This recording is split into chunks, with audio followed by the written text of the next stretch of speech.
હર હર મહાદેવ, હરિઓમ, જય માતાજી। જો અત્યારે વાગ્યા છે સવારના 8:15 અને આપણે નીકળ્યા વાડીએ જવા ત્યાં તો દેવાંશભાઈ કહે છે મારે ઉઠવું છે અને દેવાંશીન પપ્પા ગયા છે ગંગા હાટું ગોળ લેવા, કારણ કે ઘરે ગોળ તો છે પણ એ ભીલો છે જામેલો એટલે એ સુધારવો પડે। એના કરતાં મેં કીધું લો ઢીલો ગોળ લઈ આવો ને એટલે ઘૂઘરીમાં મિક્સ કરવો સારો। હવે આપણે કહેતું જવાનું છે દેવાંશના પપ્પા, એટલે દેવાંશના પપ્પા ગોળ લઈને આવી ગયા છે। હેલા ફેર કર નાખો એમ કર નાખો દેવાંશીન બદલે દેવાંશના કર નાખો કા હે શું કરવું છે? હા તે ઉઠવાનું જોઈએ અને દેવાંશભાઈ ને આપણે સવારે વહેલા 5 વાગ્યામાં દૂધ પાઈને ઘોડિયામાં હુંરાવ દઈએ એટલે થોડીક વાર સૂતો રહીએ, અવાજ થાય તો હે આ બંધ કેમ થઈ જાય છે? હવે તું મોટા થઈ ગયો છો, આની કેપેસિટી ઘોડિયાની કેટલી છે? 12 કિલાની 12 કિલાની, અને તું થઈ ગયો 15 કિલાનો, પણ તોય હાલે છે। એટલે આપણે ઓટોમેટિક ઘોડિયું બહુ સારું નીકળ્યું છે, કારણ કે દેવાંશ એમાં બહુ હિંચકો ને હજી ઓટોમેટિક સિસ્ટમમાં જ હાલે છે કા દેવાંશ? જે આમ હિંચકો નાખીને પગ ટૂંકા કે પગ ભરાવી દે તો ન હાલે, લાંબો થઈ ગયો ઘોડિયામાં હમાતો નથી પણ ઘોડિયું નથી ભૂલતો। 3.5 વર્ષનો થઈ ગયો દેવાંશ તું। હર હર મહાદેવ કહી દીધી કા? હા હર હર મહાદેવ હર। આપણે હર હર મહાદેવ કહેવાનું, આપણે ગુડ મોર્નિંગ ન કહેવાનું હોય કા? ઈ જાસુ હે ને હા અને ભગવાનનું નામ લઈ આપણે તું ગુડ મોર્નિંગ કહીશ? હું તો નહીં કહું, હું તો હર હર મહાદેવ જ કહીશ। તો દેવાંશી એમ કહે કે ગાયની ઘૂઘરી રાત્રે બાફી લીધી હતી એટલે ઠરીને એકદમ સરસ તૈયાર થઈ ગઈ, બફાઈ સરસ ગઈ। કુકરમાં હવા ભરીને મૂકી દીધી હોય ને એટલે સરસ બફાઈ જાય, અને હાવ બફાઈ જાય ઈ જ ગાયને ગણ કરે, કારણ કે આખી હોય તો કોતરામાં આખા દાણા નીકળી જાય। હે ગંધારા ન કહેવાય, દૂધ ખાવું હોય ને તો આજ તો ગંધારા જ કરવા પડે તો જ દૂધ ખવાય ભાઈ। અને ગોળ અને તેલ, એટલે આપણે ગા વ્યાવાની હોય ને અગાઉ 2-3 દિવસ આ ઘૂઘરી ખવડાવીને શુદ્ધ સિંગ તેલ ગાયને હોતર, એટલે આપણે તેલ ને ગોળ ને ખવડાવી અને ઘૂઘરી, એટલે એ તાકાત મારીએ। તેલ ને ગોળ એવી વસ્તુ હોય અને ઘૂઘરી ગરમ હોય, અને ગોળ આપણે વધીને 100 થી 150 ગ્રામ જ દેવાનો એટલો હોય, જ નાખો। બાકી જો જાજો દઈ ને તો ઈ કઈ ગણ ના હા કરે। ગળ નો કરે, ખાઈ જાય, બાકી 100-150 ગ્રામ લગી એને ગળ કરે। હા, અને આને હું કહેવાય ઈ નથી ખબર પડતી, કારણ કે આજકાલના છોકરા હવે પશુપાલન નું ઓછું કરતા જાય છે, ગામડામાં ઓછું થતું જાય છે, એટલે આને હું કહેવાય ઈ છોકરાને ખબર। અમને ત્યાંથી નાના હતા ને તેથી ની ખબર છે, કારણ ઘૂઘરી જ કહેવાય। હે દેવાંશ આને શું કહેવાય? મને કે આ શું છે ઈ? શું કહેવાય એને? પણ આ જોઈશે જ પેલી ફરક હા, જોઈ છે પેલી વાર ઈ હવે નામ દઈ દે એટલે આવડી જાય। આ શું છે? ઘૂઘરી ગાયની। હા કેની પણ કે બાજરાની, ગાય માતાની છે બાજરાની ઘૂઘરી હું હા ગાય માતાની, ગાય માતા જ કે પાછળ તો હા। એટલે હવે આપણે અહીંયા ઘરેથી ને મિક્સ કરીને લેતા જાય, હવે વાડીએ જઈને ગાને તગારામાં નાખીને ખવડાવી દે। તો હવે આપણે વાડીએ આવીને પેલું કામ હોય વાહેંદાનું, વાહેંદું તો જો એવું સરસ કરી નાખ્યું વારીને ચોખ્ખું, અને હવે આપણે ખવડાવી છે ગંગાને ઘૂઘરી। અને ગંગા એમ અમારે ખાધે હાડુડી નહીં, જે ઢોર તમારે ગોળ ખાતું હોય ને એ ઢોર જલ્દી માંદું ન પડે, કારણ કે ગોળ થી એને કેલ્શિયમ આવે, ગોળ પાઈ ગયો એટલે એવું લાગે બાટલો ચડાવ્યો એમ। 100-150 ગ્રામ ગોળ પી જાય ને એટલે એક બાટલો સડે ને એટલું કામ કરે। એટલે હવે આ ઘૂઘરી ખાઈ લે પછી આપણે એને ખોડ મૂકી।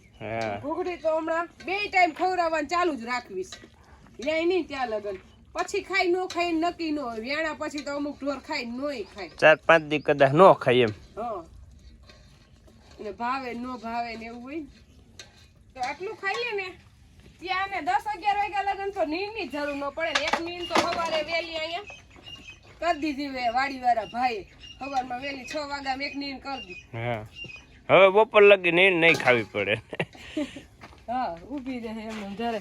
ઘણા એમ કહેતા હોય કે તમારી ગંગા નબળી છે, પણ નબળી તો હવે એની હાથી જેવી છે, અને આને થોડુંક એવું હોય કે ઢોળ ગાભણ હોય ને એટલે અમુક ઢોળ તાજું થઈ જાય, અમુક દુબરું થઈ જાય. બાકી આપણે આને ખાવામાં કાંઈ ઘટતું નથી, ઘણું છે ખાવાનું તો.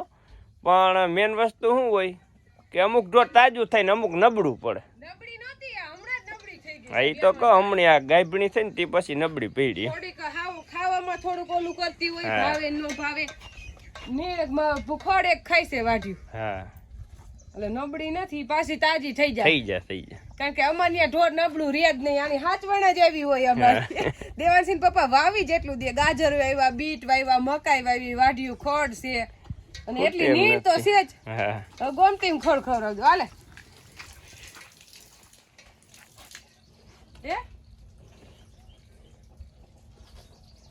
પાછા નિરાત વાળું, આને એવું નહીં જટ ખાઈ લઈએ. એમ હાવ નિરાત વાળી છે. એના મોઢામાં આવી ગયું એટલે નિરાતે ચાવશે. અને આ તો ભેગું કરી લેતી ઝીંકી હતી નાન જેવડી તે મોઢામાં બધું ભરી લે. અને જા એક બટકું ખાઈને ઊભી રહે જો પાછું કાઢ લે. સીધું ખાતું હાવ અમારા મલકની છે ને. ગીરની છે ગીરની. મોરીસકની છે મોરીસક.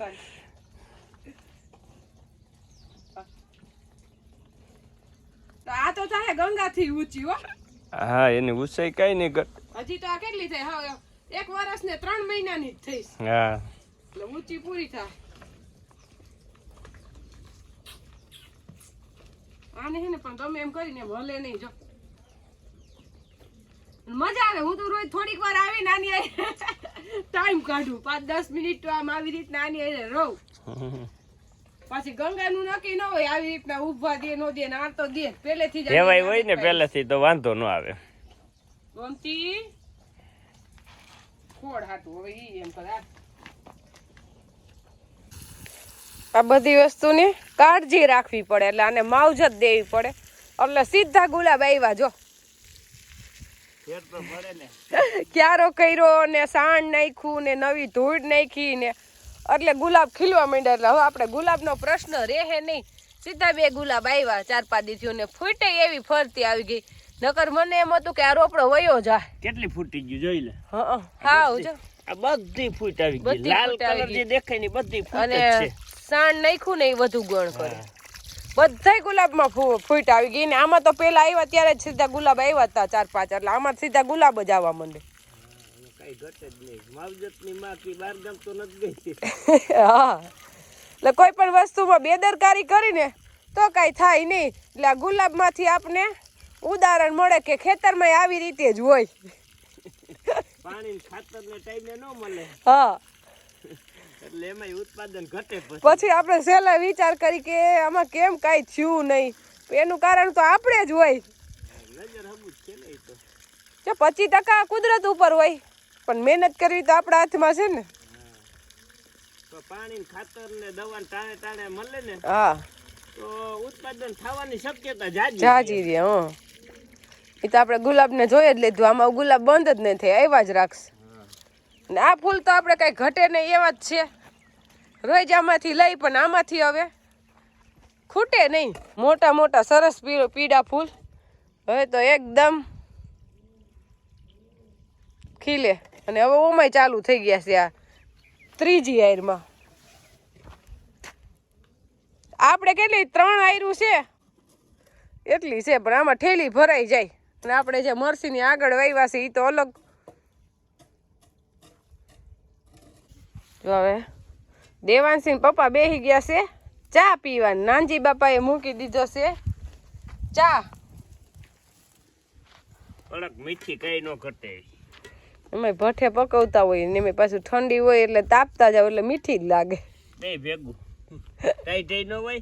ઠીક છે ટાઈટ તો બહુ વાય એમ નથી કારણ કે અત્યારમાં વાતાવરણ હે ને વાદળછાયું થઈ ગયું એટલે કહડા થઈ ગયા હે. હવે જો કઈ એમાં પછી વાહે આગાહી ન હોય. વાદળા જો ને કેવા થઈ ગયા જો.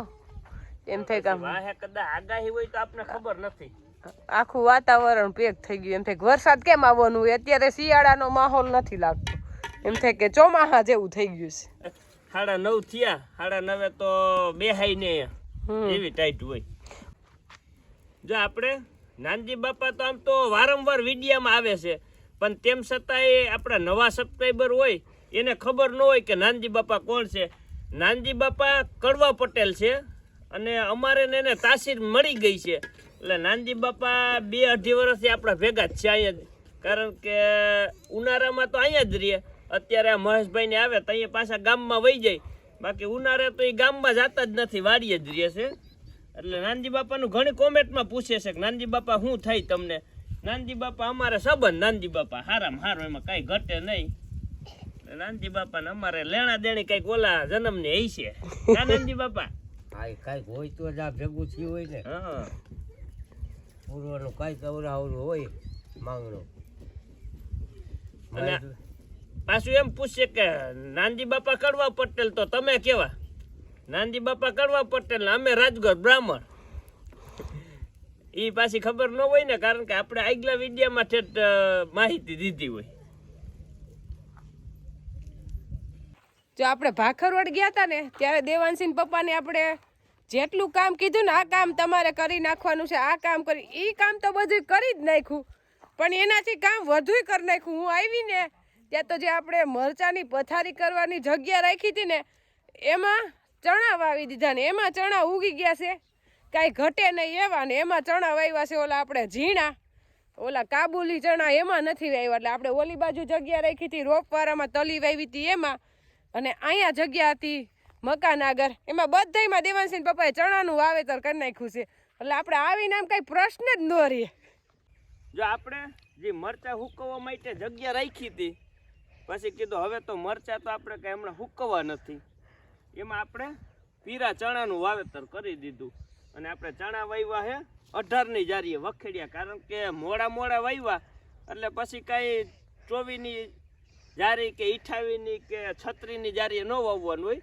વખેડિયા વાવી દઈ એટલે થોડાક નજીક થાય, પણ એ તડકો પછી આવે એટલે વાંધો ન આવે, એટલો ફેલાય નહીં, વલ ન થાય. અને થોડાક વવાણા થાય ટાઈઢમાં, બહુ ફૂલ ટાઈઢ હતી એટલે માઇનોર ઉગવામાં થોડો માઇનોર પ્રશ્ન રહ્યો હે અત્યારે લાગે આપને. બાકી આમ કઈ એવા બધા પારવા નથી, પણ થોડાક લાગે મન ફેર આપને. એટલે સારું કામ કરી નાખ્યું. એ તો કહું છું, જો મગ ધોકાઈ નાખ્યા, પછી મરસાનો બદલો તો ઈ વીણી નાખ્યો, પછી ચણા વાવી દીધા. આ તો મને યાદ જ નતું કે આમાં ચણા વાવવાના છે. ત્યાં તો ઈ દેવાંશી પપ્પાએ વાવીને તૈયાર ચણા વાવી નાખ્યા. પણ આપણે વિડીયામાં આવીને સીધા લેવો તો ત્યારે ઉગ્યા નહોતા ને, એટલે બધાને પ્રશ્ન થાય શું વાવ્યું છે, શું વાવ્યું છે. એટલે મેં કીધું ચણા એકદમ ઉગીને સરસ થઈ જાય ને પછી જ વિડીયામાં લઈ. ના મોડા વાવ્યા હે. હા, અને થોડીક ટાઈટની હિસાબે 2-5 દી મોડા ઉગ્યા. ને અત્યારે મોડા વાવી એટલે પછી કઈ બહુ લાંબી મોટી જારી ન રાખી, ધાલે ટૂંકી જારીએ વલ એટલું બધું ન થાય, પણ ઉત્પાદન થોડુંક વધારે આવી જાય. હા, કઈ અત્યારે જમીન પડી રહી પોહાય નહીં, પાણી હોય એટલે જીવ તો ખેડૂનો રે જ નહીં, જી થાય પણ વાવી દેવાનું એ નક્કી. ચણા તો તમે હે ને મોડા વાવો ને તોય નો વાંધો આવે, થઈ જાય. અને મેન પ્રશ્ન તો આમાં શું છે કે આપણે આમાં NP ખાતર નથી વાવ્યું, કારણ કે આપણી પાસે ઓર્ગેનિક પડ્યું હતું ખાતર, આપણે લીધું હતું અખતરો કરવા, પણ એ આપણે પછી ચોમાસામાં મરચીમાં આરહ કરી ગયા હતા. કીધું વળી નહીં એવું લાગે ને સારું તો મરચી જોઈએ એવી થાય નહીં. પણ આપણે ચણામાં ઉપયોગ કર્યો છે, પણ ચણામાં થોડુંક એનું રિઝલ્ટ માઇનોર નબળું દેખાય, કારણ કે તો આમાં થોડુંક આપણે એવું લાગે છે કે ફોસ્ફરસની ઉણપ દેખાતી હોય એવું લાગે, કારણ કે આ પાનની ફરતે છે ને જ્યાં લાલ જાઈ મારે ને ફરતા નીચેની સાઈડ ને કોડ લાલ થઈ જાય, એટલે ફોસ્ફરસ આમાં ઘટ્યું હોય તો જ આવા દેખાય, નકર ન દેખાય. NP વાવ્યું હોત તો એમાં હોત ફોસ્ફરસ. ધ્યાન રાખજો, કારણ કે ઓર્ગેનિક ખેતી કરવી જ છે ખેડૂને, પણ આવા પ્રશ્ન ઊભા થાય એમાં કેમ કરવી. હકીકતમાં ખાતરમાં હોય નહીં એમ ફોસ્ફરસ, એટલે એની હિસાબે કમી એની દેખાય. હવે એ તો ઠીક, હવે મરચા હુકવવાનું શું કરશું? બધાય વાવેતર કરી નાખ્યું, ક્યાંય જગ્યા રાખી નથી, ને મરચી વાવી છે આમટીને પથારી કરવાનો પ્રશ્ન રે. એ થઈ જાય, સમય આવે ને, સમયનું કામ કરે. હજી આપણે મહિનો દી પછી મરચા હુકવવા હે તો બધું થઈ જાય, તો વાંધો નહીં, થઈ જાય તો. એટલે અહીંયા હવે દેવાંશીન પપ્પા અને નાનજી બાપા બે વાત કરે છે કે બધાય ચણાની હાયરું જોઈ લીધી અને આ એક હાયરમાં ફેર છે, એટલે હવે એ શેના કારણે છે એ જોવે છે, ને આમાં વિડીયોમાં દેખાય જ છે એ ફેર તો ચોખે ચોખ્ખો. એકદમ લીલી અને મોટી મોટી કઈ ઘટે નહીં એવી. અને આ પીરાઈશ મારે એનું કારણ શું છે કે અહીંયા આપણે રોટાવેટર હાકેલું છે. ખેતી કરે ને. રોટાવેટર હાકેલ છે અને આ ડાયરેક્ટ સાહ ખોલીને વાવ્યા છે. એટલે નજર હમું છે કે ખેડ ખાતર ને પાણી સમૃદ્ધિ લાવે તાણી. આ ખેડ હોય ને એટલો ફેર પડે. પણ જો અહીંયા રે બાજુમાં બે એર જો આયર ને આયર કેટલો ફરક છે. એટલે આમાં ખાતર નો તો એટલો વાક નથી, એટલો તો ખેડ નો જ વાક છે. ખેડ નો વાક છે. આપણે એમ હતું કે ફોસ્ફરસ નો વાક છે, પણ ફોસ્ફરસ નો ઉણપ ઓછી છે, ખેડ ની વધારે છે. આ બાજુ આવ્યા પછી ખબર પડી કે ગદની તમે ખેડ કરો, ભલે ઓછું વાવેતર કરો, પણ ખેડ કરીને કરો તો ફેર પડે. જો આ ખેડ નો એટલો ડિફરન્સ દેખાય, કાયદેસર કટ પડી જાય. અને આપણે ઓલા ચણા તો ખેડ કરીને જ આવ્યા છે, દાંતી ને રોટાવેટર રાખી. એટલે ભલે મોડું થાય, થોડુંક ખર્ચો થાય, પણ ખેડ થાય ને પછી તમે એક ફરે ખાતર ઓછું નાખો, દવા ઓછી છાંટો તો હાલે, પણ ખેડ કરીને વવાય ઈ પાકું ફાઇનલ હે. આ નજર હમો દાખલો અહીંયા છે આપણે. મેં કીધું તું તમને રોટાવેટર હકવી નાખજો. રોટાવેટર ની જરૂર જ હતી, પણ આપણે શું ખેડૂત ને ઉતામળ હોય અને પરબાર જલ્દી વાવી દઈ, મોડું થાય હવે. કા આજે આપણે બનાવવાનું છે ઢોકળીનું શાક. હમણાં ઘણા ટાઈમ થયા નથી બનાવ્યું, એટલે આપણે બધી તૈયારી કરી લીધી છે. આપણે ઢોકળી બનાવશું સાઈઝમાં. એટલે સાઈઝ લઈ લીધી છે, લોટ ચણાનો લઈ લીધો છે, અને લીલું લસણ અને લાલ મરચું ખાંડી લીધું છે, અને ડુંગળીની ગ્રેવી કરી લીધી, ટમેટાની ગ્રેવી, ધાણા ભાજી બધી વસ્તુ લઈ લીધી છે, અને આપણે તેલ મૂકી દીધું છે. જો અત્યારે ટાઈમ થયો છે 12:30, અને દેવાંશના પપ્પા દઈએ એવા ટિફિન દેવા દેવાંશને રોજ જવું જોઈએ. અને આપણું ઢોકળીનું શાક બનીને થઈ ગયું તૈયાર. હવે બેસી જાવ જમવા. હે તે દેવાંશના પપ્પા જ કીધા, તારા પપ્પા જ કીધા. તને ઓલું મગજમાં ગઈ ગયું છે. દેવાંશીના પપ્પા કઈ દી દેવાંશના પપ્પા જ કીધું. દેવાંશના પપ્પા ટિફિન દઈએ એવા એમ. અને હાલો હવે અમે બધા બેહીએ જમવા, અને બાને રહ્યા છે 11. હે ભૂલાઈ ગયું ને, કાંઈ વાંધો નહીં, હાલો જમી લઈ. હાલો કે બાન કે હાલો બેસી જાવ કે બા 11 રહ્યા છે, ફરાળ કરશે સૂકી ભાજી. તો દેવાંશભાઈ એના પપ્પા આગળ ફુગા કરાવે છે કે ફુગા કરી દો એમ. આ ફુગા કેની દુકાને લઈ આવ્યા આપણે? અહીંયા કટલેરી વાળા બેન છે ને અમારા, ત્યાં ફુગા મળે, એટલે કે ભારતી બેન ની. મારો દીકરો હે ને થકવે, પણ તોય એમ થાય વાંધો થાકોડો ન લાગે, નકર થકવી તો દે આખો દી ઓલું કરી દો ને ઓલું કરી દો ને કા દેવાય. પણ આપણે તો થોડાક દિવસ ઘરે હોય ત્યાં લગન બાને રંગ ન દેવો પડે. બાને તો હાવ હેરાન કરી દે. બાને થકવી દેશો ને, કેમ થકવી દે? બાને તોય મજા આવે, આને થાકોડો ન લાગે. કા બાને તું હાવ હેરાન કર ને, આમ કરી દો ને આમ કરો ને, એમ કરી ને કેમ કરી આમ કરો એમ કરો, આમ હાથ કરો. બાને એમ કે મારી આગળ બેસો, કામ નથી કરવું. ઈ કરે એમ બાને કરવાનું. પછી વાડીએ કેમ ઝટકો આવ્યો હતો? કેમ આવ્યો હતો? ઝટકા શોટ હે ને વાડીએ, એટલે જરીક કીધું હઈ વાંધો નહીં, કઈ એમાં કઈ થઈ ન જાય. ઝટકો આવે તો કેમ આવે? જો આમ વાડીએ જવાય. વાડીએ આવીશ જો, હવે નહીં આવે, ખાલી અટાણો કીએ, બાકી આવશે તો ખરી. જો કાલે આવ્યો હતો. આજ આવ્યો હતો? આજ નથી આવ્યો? આજે ગયા તા આપણે, નથી ગયા. આજે વાડીએ નથી ગયા. મારે જવું છે.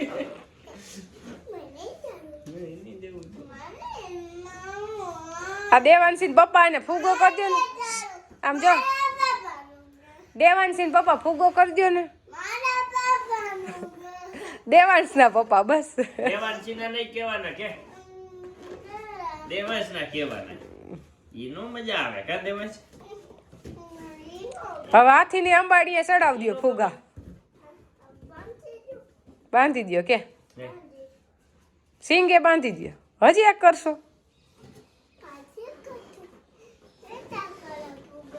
ફૂટી જાય નહીં હો કે તો. બાએ બાંધ્યા હતા, એ બાનું કામ. ખાલી એમનો ને બાંધી પાછા આવવા નીકળી જાય ઘડીક વાર. કા રે રમે ત્યાં લાગે પછી ભૂલી જાય. મારો દીકરો હાથીને અંબાડીએ સૈડો ક્યાં હે પછી આપણે જનોઈ દેવી ને હાથીને અંબાડીએ હાથીને કે જનોઈનો તો બહુ શોખ છે પોઈતાને જનોઈમાં કેમ ડિસ્કા કરીશ કેમ આમ ઊભો થઈને કરી દે આયા જા જા કેમ યા તાર મામા ભદ્રેશ મામા ને મનીષ મામા ને રમેશ મામા ને બધા છે ખંભે બેહાર છે દેવાંશને ખંભે બેહાર છે તાર મામા ભદ્રેશ મામા નહીં હા